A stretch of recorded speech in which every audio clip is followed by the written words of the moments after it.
Hello students, मेरे Maheshwari study point YouTube channel में आप सभी छात्र एवं छात्राओं का बहुत बहुत स्वागत है। कक्षा 10वीं बोर्ड का एग्ज़ाम जो छात्र एवं छात्राएं इस बार देना चाहते हैं उन सभी छात्र एवं छात्राओं के लिए मेरा ये क्वेश्चन प्रैक्टिस जो कि 100% आपका इसी टाइप से क्वेश्चन आएगा और यही क्वेश्चन आने वाला है। तो आइए हम लोग स्टार्ट करते हैं बिना देरी किए हुए अपने क्वेश्चन प्रैक्टिस को। तो ज़्यादा से ज़्यादा आप इस क्वेश्चन को अपने दोस्तों में शेयर करें। चलिए, पहला क्वेश्चन देखिए, हमारा स्क्रीन पे दिया हुआ है आप लोगों के सामने में कि इनमें से कौन जैविक संसाधन नहीं है। बताइए, इनमें से कौन जैविक संसाधन नहीं है। तो हमारा ऑप्शन नंबर बी जो होगा मिट्टी, ये जैविक संसाधन नहीं है। Option number B is the right answer. चलिए, सेकेंड क्वेश्चन देखिए, हमारा सेकेंड क्वेश्चन जो है स्क्रीन पे दिया हुआ है कि भारत सरकार की वन नीति के अनुसार कम से कम कितना प्रतिशत भूभाग वनाच्छादित रहना चाहिए। तो भारत सरकार जो है एक नीति लाई थी, उसमें बताया गया कि 33% जो है वनाच्छादित भूभाग जो है वो रहना चाहिए। ठीक है, तो 33% हो जाएगा। Option number B is the right answer. Next question देखिए, हमारा नेक्स्ट क्वेश्चन जो है स्क्रीन पे आपका दिख रहा है कि महानदी पर कौन सा बांध बना हुआ है। बताइए, महानदी पर कौन सा बांध बना हुआ है। तो महानदी जो है, कौन सा बांध महानदी पर बना हुआ है। तो हमारा हीराकुंड जो है, Hirakud, option number C is the right answer. Hirakud बांध जो है वो महानदी पर बना हुआ है। तो आप लोग कमेंट करके बताइएगा कि नर्मदा नदी पर कौन सा बांध बना हुआ है। कमेंट करके आप लोग ज़रूर बताइएगा कि नर्मदा नदी पर कौन सा बांध बना हुआ है। चलिए, हमारा option number C is the right answer. अब 4 नंबर क्वेश्चन देखिए। 4 नंबर क्वेश्चन है हमारा कि टैक्सोल है। बताइए, टैक्सोल क्या है। टैक्सोल जो है ये एक कैंसर रोधी दवा है। ठीक है, टैक्सोल जो है क्या है, ये एक कैंसर रोधी दवा है। Option number B is the right answer. ठीक है, चलिए नेक्स्ट क्वेश्चन, बिना देरी किए हुए हम आप लोगों को फटाफट क्वेश्चन सॉल्व करवा रहे हैं ताकि आप लोगों को ज़्यादा टाइम ना लगे, क्योंकि एग्जाम में ज़्यादा जो आपका डेट दिया गया है उसमें ज़्यादा टाइम भी बचा नहीं है, तो फटाफट क्वेश्चन सॉल्व करना है। इनमें से कौन धात्विक खनिज नहीं है। बताइए, इनमें से जो ऑप्शन दिया हुआ है इनमें से कौन धात्विक खनिज नहीं है। तो हमारा ग्रेफाइट जो है ना, ये धात्विक खनिज नहीं है, ये अधात्विक खनिज है। ठीक है, अधात्विक खनिज है कौन, ग्रेफाइट। और बाद बाकी जो बचा हुआ है हमारा बॉक्साइट, क्रोमाइट, निकेल, ये सब क्या है, धात्विक खनिज है ना। चलिए नेक्स्ट क्वेश्चन देखते हैं हम लोग। क्वेश्चन नंबर 6 देखिए, इनमें से कौन टर्शियरी कोयला भंडार का क्षेत्र है। बताइए, इनमें से कौन टर्शियरी कोयला भंडार का क्षेत्र है। क्या झारखंड होगा, क्या मेघालय होगा, क्या उड़ीसा होगा, या फिर मध्य प्रदेश होगा। देखिए, हमारा जो टर्शरी कोयला भंडार का क्षेत्र है वो हमारा मेघालय है। Option number B is the right answer. Option number B is the right answer, Meghalaya. ठीक है, नेक्स्ट क्वेश्चन पे चलते हैं। नेक्स्ट क्वेश्चन देखिए, इनमें से कौन परमाणु शक्ति का साधन नहीं है। बताइए, परमाणु शक्ति का साधन कौन नहीं है। इनमें से कौन परमाणु शक्ति का साधन नहीं है। देखिए, यूरेनियम ऑप्शन में दिया हुआ है, बॉक्साइट दिया हुआ है, मोनाजाइट दिया हुआ है, थोरियम दिया हुआ है। ये तीनों जो है, यूरेनियम, मोनाजाइट और थोरियम, इनका उपयोग होता है परमाणु शक्ति में, बट बॉक्साइट का यूज नहीं होता है। बॉक्साइट जो है एल्युमिनियम का अयस्क है, याद रखिएगा, एल्युमिनियम का अयस्क है बॉक्साइट। अब चलते हैं नेक्स्ट क्वेश्चन पे। देखिए, हमारा नेक्स्ट क्वेश्चन जो है स्क्रीन पे आप लोगों के सामने दिख रहा होगा, 8 नंबर क्वेश्चन कि भारत को कुल कितने डाक क्षेत्रों में बांटा गया है। बताइए, भारत को कुल कितने डाक क्षेत्रों में बांटा गया है। तो हमारा जो भारत है ना देश, इसको कुल 9 डाक क्षेत्रों में बांटा गया है। Option number D is the right answer. देख सकते हैं आप लोग, option number D is the right answer. हमारा जो भारत देश है, तो हमारे भारत देश में जो डाक क्षेत्र हैं उसको 9 भागों में बांटा गया है। ठीक है, option number D is the right answer. चलिए नेक्स्ट क्वेश्चन पे देखते हैं, इनमें से कौन नदी असम में बाढ़ का कारण है। आप लोग का बहुत ही हलवा क्वेश्चन आ गया है। बताइए, इनमें से कौन सा नदी है जो असम में बाढ़ का कारण बनता है। आप लोग को मालूम भी होगा।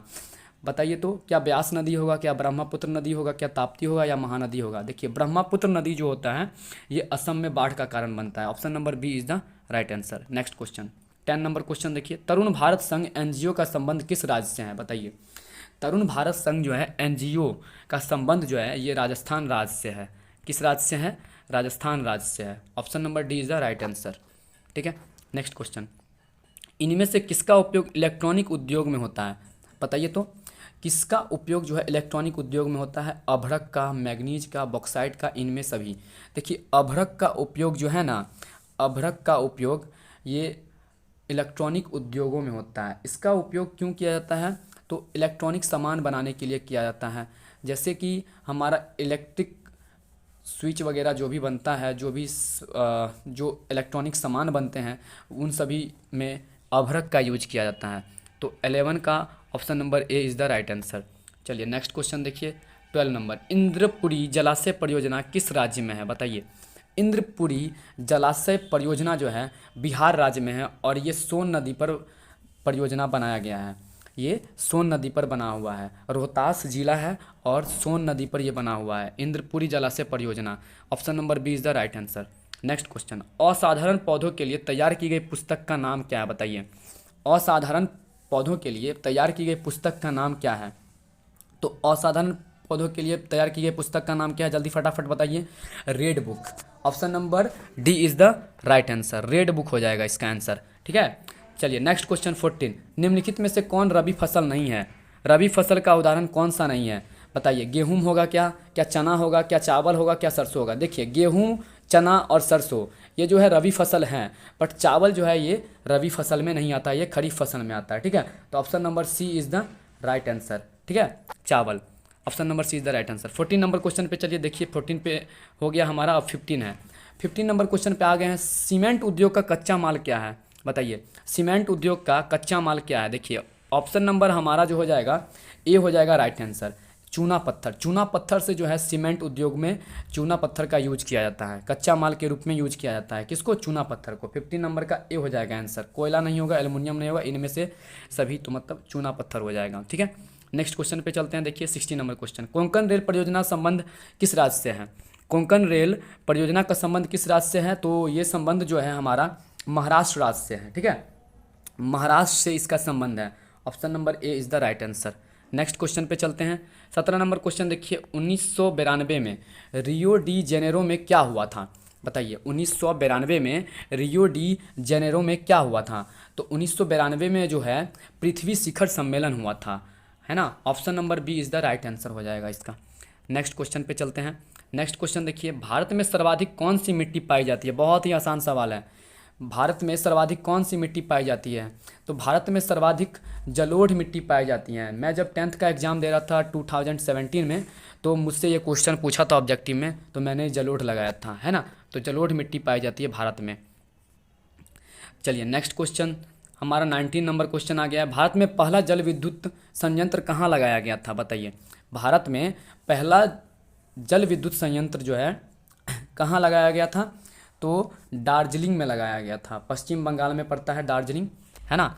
दार्जिलिंग में लगाया गया था। ऑप्शन नंबर सी हो जाएगा राइट आंसर। बी देखिए, बिहार में उर्वरक कारखाना कहाँ स्थित है? बहुत ही आसान सवाल है। बिहार में उर्वरक कारखाना कहाँ स्थित है? बिहार में जो उर्वरक कारखाना है, फर्टिलाइजर फैक्ट्री जो है वो कहाँ है? बरौनी में है। कहाँ है? बरौनी में। हमारे बहुत ही बगल में, हम समस्तीपुर से हैं और हमारा बेगूसराय ज़िला बगल में पड़ोसी ज़िला है, और बरौनी जो है उसका मुख्य शहर है, और बरौनी में जो है फर्टिलाइजर कारखाना है। ठीक है, option number C is the right answer. चलिए नेक्स्ट क्वेश्चन देखिए, निम्नलिखित कारकों में कौन सूखे के लिए जिम्मेवार है? बहुत ही आसान सवाल है। निम्नलिखित कारकों में कौन सूखे के लिए जिम्मेवार है? बताइए। तो देखिए, वर्षा की कमी होगी तो पता ही है आपको कि सूखा होगा, तो वर्षा की कमी के कारण ही सूखा पड़ता है ना। चलिए नेक्स्ट क्वेश्चन देखिए, 22 नंबर क्वेश्चन है, सरदार सरोवर कृत्रिम जलाशय का संबंध है? बताइए। सरदार सरोवर कृत्रिम जलाशय का संबंध है, किससे संबंध है? क्या नर्मदा नदी से संबंध है? क्या गंगा नदी से संबंध है? क्या दामोदर नदी से संबंध है? कि सतलज नदी से संबंध है? तो देखिए, दामोदर नदी नहीं होगा, सतलज नदी नहीं होगा, गंगा नदी भी नहीं होगा, नर्मदा नदी से इसका संबंध है ना। Option number A is the right answer हो जाएगा इसका। सरदार सरोवर कृत्रिम जलाशय का संबंध है नर्मदा नदी से। नेक्स्ट क्वेश्चन पे चलते हैं। 23 नंबर क्वेश्चन पे है, जून 2023 में भारत में कौन सा चक्रवात आया था? बताइए। बहुत ही आसान सवाल है और बहुत ही इंटरेस्टिंग सवाल है। क्या बुलबुल तूफान आया था चक्रवात? क्या बिपरजॉय आया था? क्या यास आया था? इनमें से कोई नहीं। देखिए, हमको अभी भी याद है कि 2023 में जून में जो है बिपरजॉय चक्रवात आया था। Option number B is the right answer, है ना। तो करंट अफेयर टाइप का भी कुछ क्वेश्चंस डाल देता है आप लोग के एग्जाम में, याद रखिएगा। पृथ्वी की सतह पर सबसे पहले पहुंचने वाली भूकंपीय तरंगें हैं? बताइए। तो पृथ्वी की सतह पर पहुंचने वाली सबसे पहले भूकंपीय तरंग हैं। जब भूकंप आता है ना, तो सबसे पहला तरंग कौन सा निकलता है? 3 तरंगें निकलती हैं, पी तरंगे, एस तरंगे और एल तरंगे। तो सबसे पहले जो तरंग निकलता है वो कौन सा तरंग निकलता है, तो पी तरंग निकलता है, ठीक है, पी वेव निकलता है सबसे पहले जब भूकंप आता है। तो option number A is the right answer. 25 number question पे चलिए। संचार का सबसे लोकप्रिय साधन है, बताइए, बहुत ही आसान सवाल है। संचार का सबसे लोकप्रिय साधन क्या है? क्या सार्वजनिक टेलीफोन होगा, क्या मोबाइल होगा, क्या वॉकी टॉकी होगा, क्या रेडियो होगा? देखिए, संचार का सबसे लोकप्रिय साधन जो है ना मोबाइल है। हम लोग ज़्यादातर किसका यूज करते हैं, तो मोबाइल का यूज करते हैं। संसार में सबसे ज़्यादा यूज मोबाइल का होता है, तो मोबाइल ऑप्शन हो जाएगा। Option number B is the right answer. 26 नंबर क्वेश्चन पे हम लोग 30 क्वेश्चन का प्रैक्टिस करवा रहे हैं हम आप लोगों को, तो 30 क्वेश्चन के बहुत करीब आ चुके हैं। कलकत्ता कॉरपोरेशन एक्ट किसके शासनकाल में पारित हुआ? अब आ गया है हिस्ट्री का क्वेश्चन। कलकत्ता कॉरपोरेशन एक्ट किसके शासनकाल में पारित हुआ था? तो देखिए, कलकत्ता कॉरपोरेशन एक्ट जो है लॉर्ड कर्जन के समय में हुआ था। लॉर्ड कर्जन उस टाइम में शासन में थे, गवर्नर थे वहाँ के, तो लॉर्ड कर्जन हो जाएंगे। 26 का ए हो जाएगा answer. A is the right answer, Lord Curzon. 27 number, Europe में राष्ट्रवाद की शुरुआत कहाँ से हुई? बताइए, यूरोप में राष्ट्रवाद की शुरुआत कहाँ से हुई थी?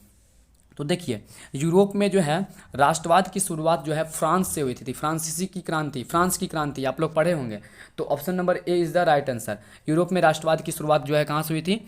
तो फ्रांस से हुई थी। चलिए नेक्स्ट क्वेश्चन देखिए, 28 नंबर क्वेश्चन। राइन राज्य संघ की स्थापना किसने की थी? राइन राज्य संघ की स्थापना किसने की थी? तो नेपोलियन बोनापार्ट, यहाँ पे नेपोलियन ने लिखा हुआ है, बिस्मार्क ने, मेजिनी ने, लेनिन ने, तो नेपोलियन बोनापार्ट ने जो है राइन राज्य संघ की स्थापना की थी। Option number B is the right answer. मैं फ्रेंड्स आप लोगों के लिए ऐसे ही अच्छे अच्छे क्वेश्चंस और इम्पोर्टेंट क्वेश्चंस लेके आता हूँ हर रोज़ शाम 7 बजे। तो आप लोग मेरे इस चैनल को लाइक कर दीजिए, शेयर कर दीजिए, और अपने दोस्तों में, अपने 10th क्लास के दोस्तों में, या फिर आपको जहाँ भी लगे कि ये उन लोगों को ज़रूरी है, उनमें शेयर कर दीजिए। बहुत सारा प्यार दीजिए ताकि मुझे मोटिवेशन मिले।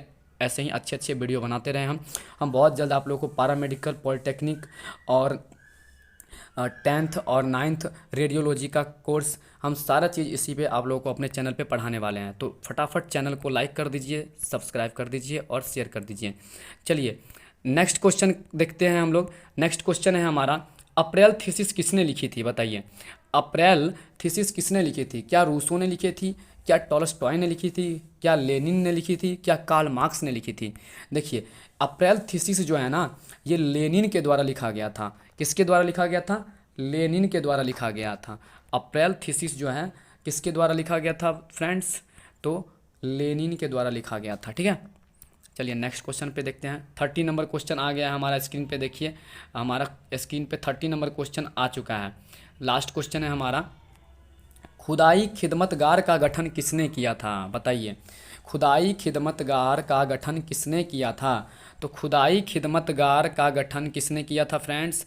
जल्दी से आंसर दीजिए। तो खुदाई खिदमतगार का गठन जो है सैयद अहमद खां, खान अब्दुल गफ़्फ़ार खां, केवी हेडगेवार, या फिर राजा राम मोहन रॉय। देखिए, खान अब्दुल गफ़्फ़ार खान ने खुदाई खिदमतगार का गठन किया था। तो फ्रेंड्स, हमारा 30 क्वेश्चंस का प्रैक्टिस यहीं पे समाप्त होता है।